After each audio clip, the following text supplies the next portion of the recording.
Parker Clearman says of Sam Mayer, I know he's won races, but he just does dumb stuff like this after Mayer spun him in the closing laps at Darlington. Spot on, spot off, TJ. I'm spot off because I've seen Parker make a lot of them same decisions as well. Sam's learning, and Sam made a mistake, but I think Sam's had a pretty good rebound year from last year, and I just don't think everyone makes mistakes, and I do think Sam's made a few of them, but I do think Sam's learning, and I think Parker's made a lot of mistakes too. Brett. Tyler Reddick slowed down way more than Parker Klingerman did, and Ryan Newman did not pile drive him in the ass. Klingerman. So when they went into 3, how do you say his name? Kligerman. There's no Klingerman.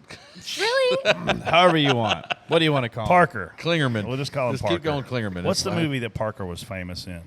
Parker? Yeah. Is it Spider-Man? Peter Parker. Peter Parker, yeah. Peter yes. Parker, yeah. Not quite the So same. Parker, Jesus. listen, Parker should be upset without a doubt. He had 2 things that bit him that day. Riley Herbst made it 3 wide at start You finish. had a lot of things that I had a bit lot you. of things that bit me this weekend. But he had a couple things that, man, just literally took him out of this playoff. And I don't mean anything by this, but when you're Parker Klingerman, you can't afford to have an uphill battle this late in the playoff. I don't think, like in the regular season. There's no ing. You need because look who's behind him and look who he's racing. These are fully funded super team Xfinity spinoffs. I know who was behind him, Sam Mayer. Sam Mayer was right behind him, actually. But when you look at racing Riley Herbst and Brandon Jones for that final spot, like the fact that Parker's even in that is a tribute to what that team's accomplished this year. So I'm spot on for what they've done as a team. Spot off for what Sam Mayer did on Saturday. I have a confession to make. I might. You want to turn the lights off and talk straight to the camera, yeah, Freddie? Let's do that.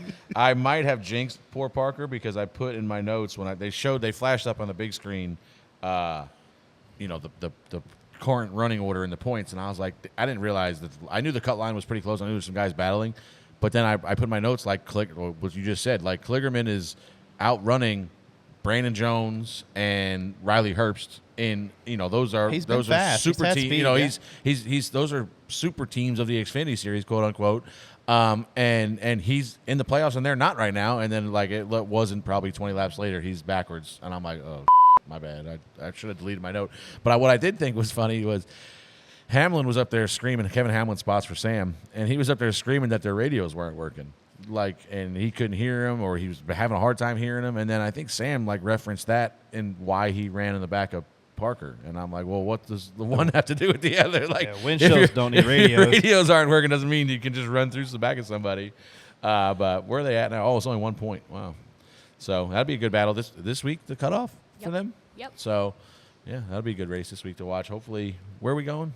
Kansas. It might be hard for Parker to. That ain't where I'd want to be going. Speed, just raw It's speed. It's hard to hide not being fast on a mile and a half. Yeah.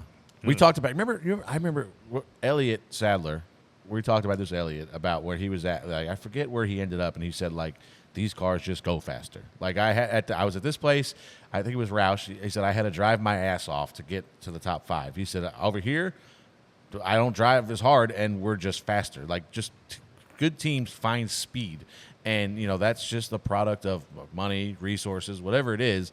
But Kligerman's gonna have to drive his ass off, and I promise you, the 98 and the 9 will have more speed than the 48 this week. As they should. Yeah. Alex Bowman says, every time I race the 99, he does something dumb after the two get into each other, ending both of their nights. Brett.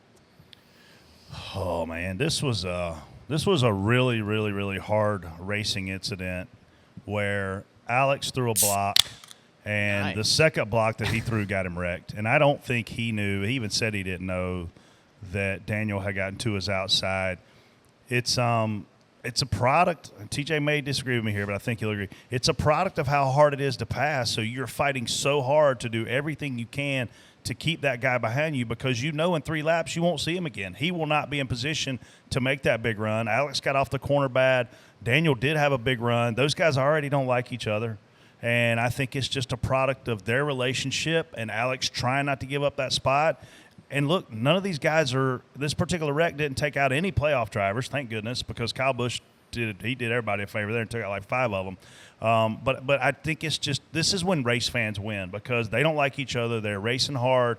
I just hate the 21 got caught up in it. He, for whatever reason, on that restart, we were starting outside of him basically, like we're a row behind him on the outside, and I guess my guys were scanning the 48 or I don't know how it came up, but they told me on the radio on Channel 2, Freddie, be watching for the 48. He says he's getting in a hole somewhere. He's making a hole somewhere to get in because the bottom, top was obviously preferred on restarts. The bottom it was probably worth sacrificing your road to take the top.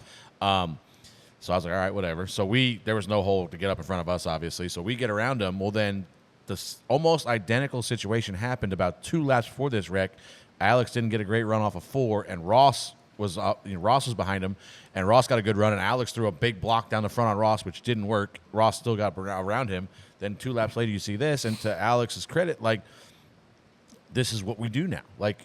Alex is really good at the end of a run, really, really, really good at the end of a run.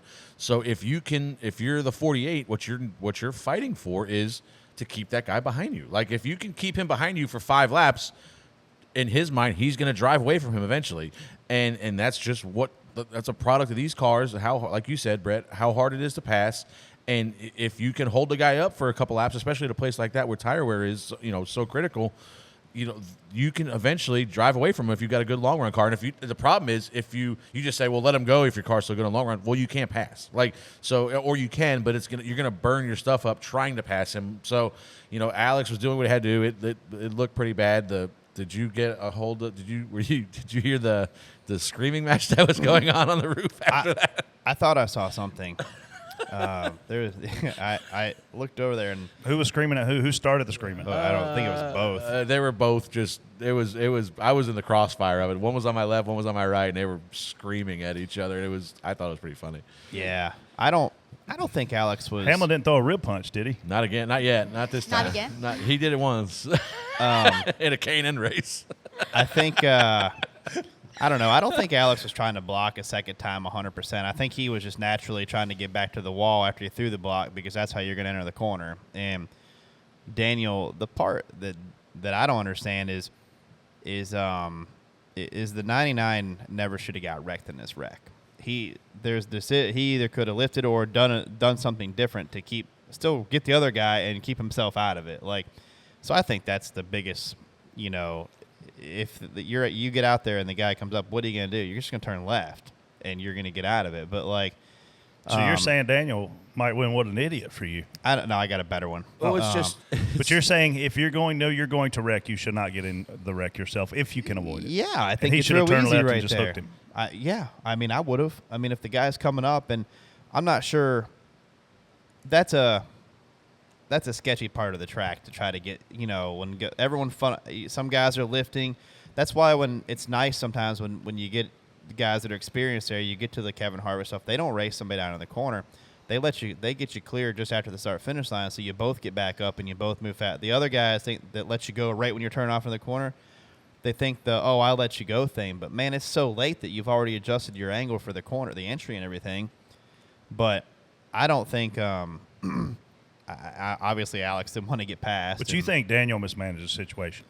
I do. I think they both did a little to an extent, but I think Daniel, that car didn't have to be in it. I think it's like the old saying, you cut your nose off to spite your face. It was a spiteful wreck. I know he's blocking you. I know. I mean, and we say that Daniel was out there. It wasn't like he was at his wheel. I mean, he was barely outside of his bumper and just hooked him. But to TJ's point, you could have hung a left and just been done with it, or just lift. Think about this too, though. This has to be 2 of the most frustrated guys in the 100%. entire race. Yeah. Because Daniel Suarez, he's not in the playoff. His teammate is. The 48 was leading the points when he got hurt, right? So, I mean, these guys have to be frustrated they're not in this playoff. And they're taking out on each other. Yeah. Yeah, they're definitely. I'm here for it. And as the race goes on, later in the race, your give meter, you don't really have as much give at the end of that race. You're going to race a guy in the corner because you have to at that point. So they're feeling more pressure than every driver that's in that playoff.